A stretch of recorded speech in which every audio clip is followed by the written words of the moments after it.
Students provided housing. That's the feature story coming off the press as these young Oregon veterans look over the first issue of their college newspaper. Vanport Extension Center, a post-war temporary expansion of the Oregon state system of higher education, is the nation's pioneer and outstanding example of moving college facilities to housing facilities, thereby offsetting overcrowded conditions in the state colleges. The story of Vanport College and utilization of war housing goes back to 4 days after Pearl Harbor, when the City Council of Portland passed a resolution creating a housing authority. Shortly afterward, ground was broken, and the first of 25 housing projects was underway. Deckham Court, Columbia Villa, Vanport, and others. Thousands of war workers answered the call of Oregon's shipyards and found war emergency housing ready for them.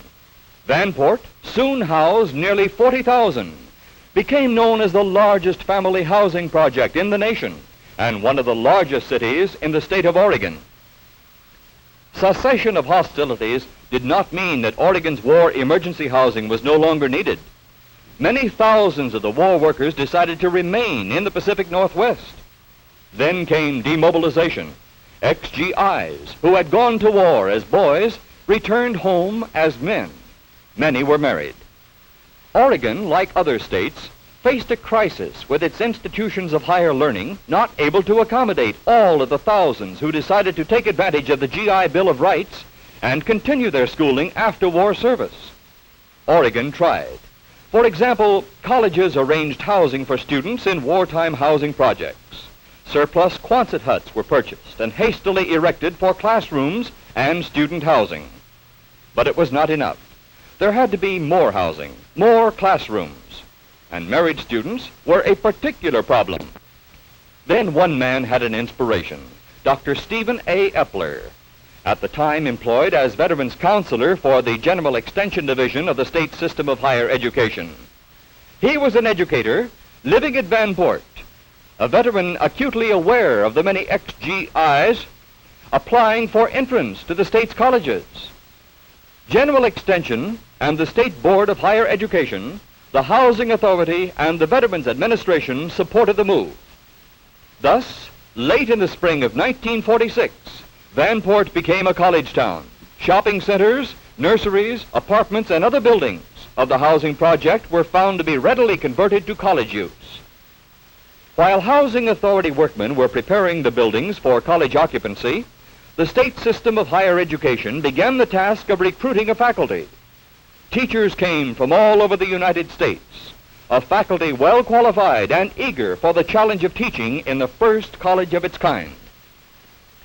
From registration of 221 in the summer of 1946, nearly 1,500 enrolled that fall in this unique extension college for freshmen and sophomores. A survey showed 90% of the students were veterans. Nearly half of the students were married, and many of those married had children. A majority of the married students and a considerable number of the single students had moved into Vanport apartments. They were actually utilizing the housing as well as the college. The veterans were home.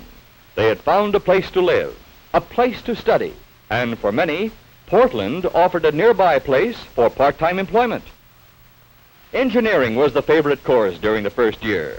And of course, mathematics was a vital subject to all students of engineering or science. Physics and chemistry classes were well filled. The college also offered such liberal arts courses as business administration, pre-law, journalism. A number of pre-medical, pre-forestry, and architecture students enrolled. Secretarial, science, pre-nursing, agriculture, home economics, music, education. All of the major fields are offered by Vanport College. Recognizing the student body, preponderantly veterans, as adults, officials of the college have been strong supporters of student government over student affairs. An elected student body handles student body finances, policies, and social activities. Vanport supports a football team, perhaps the only Extension Division football team in the nation. Other sports in which the college has set its mark are basketball, track, baseball, and boxing. The physical education classes offer all types of sports and gymnastic equipment. Social center of the college is the building which houses the gymnasium, also used for dances. Here there is a comfortable lounge where Housing Authority furnishings provide between-class comfort for Vanport College students. Vanport College's Dean of Women serves as social director. Housing Authority wasn't the only governmental agency to lend a helping hand to Vanport College. Hundreds of items, desks, chairs, typewriters, adding machines, even a bus were provided to the college at little or no cost through War Assets Administration and Federal Works Agency. A campus social center and eating headquarters is student-operated, an excellent example of small business. In addition to this privately operated lunchroom, there is a student cooperative that stocks books, classroom supplies, and canned goods, featuring canned milk for the many babies at the Vanport campus. Of course, the Housing Authority leases out business space to merchants so that all residents of Vanport have excellent shopping facilities right at hand. Groceries, drugs, a new suit, a magazine, or chocolate soda, all are to be conveniently found at Vanport. Public service facilities at Vanport go far beyond those of commercial nature. For example, there is the hospital, modern, well-equipped, and excellently staffed. There is an efficient police force and well-equipped fire stations. In addition to students of Vanport College and their families, there are still 20,000 other persons making Vanport their home. That is good reason for good schools, and the public schools of Vanport, under Superintendent James Hamilton, have set a record that educators all over the nation have come to recognize. One of the college students is serving as chairman of the school board. There are nursery schools for younger children whose mothers are employed. Like a majority of Pacific Coast cities, Portland was bursting at the seams during wartime. Workers and their families came to Portland and stayed on even after their war jobs are over. Ex-servicemen who had trained in camps of the Pacific Northwest sought homes in Portland after the war. Over-rapid growth of the city, plus post-war inflation, made house or apartment searching a real problem for returned veterans. There were new homes for sale, but at prices far above the amount Veterans Administration would approve for a GI loan. And so we come to a typical example, a young couple in search of the ideal combination, housing and education. Vanport College is the answer. A 2-year start on a college career, a branch of the state system that is approved.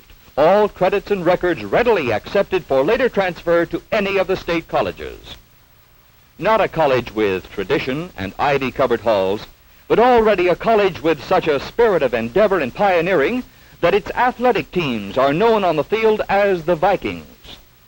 Moving in is easy. The new home is a compact, modern, and comfortable apartment. Not palatial, but certainly better than the proverbial port in the storm. Naturally, the first thing is the woman's touch. The drapes, paper on the shelves, rearranging the furniture, wondering about a new rug. It's simple enough for the men of the house. Just put up those books. Have them handy for evenings of study. Then comes the visit to the college for registration. Veterans themselves, and recognizing the veterans' anxiety to get away from the stiff formalities of military life, college officials greet the newcomer with a friendly and sincere welcome. This ain't the Army. You're home, Mac. Credits from previous school. Classes to discuss. It's college. When home is right on the campus, it's an easy transition from classroom to playground. Family is just as important to our student as it is to any working man. And so life at Vanport goes on. There's fun, there's study, there's work. That family to wash and cook for, those classroom lectures to attend. But school days all have their ending, and so to home. Time to meet the youngster. Children enthused, happy with their liberty without being conscious of their happiness. The kind that makes a father proud. Vanport is not an isolated situation. Throughout the nation, nearly 2.5 million people are making their homes in war emergency housing units. Its facilities are utilized as an educational center for veterans all over the city of Portland, as well as those living on the project. To many, Vanport will serve as both home and alma mater. To the 2,000 students who attended its first year of classes, Vanport College and government war housing are security of today that provide opportunity of tomorrow, a preparing ground for citizenship and leadership.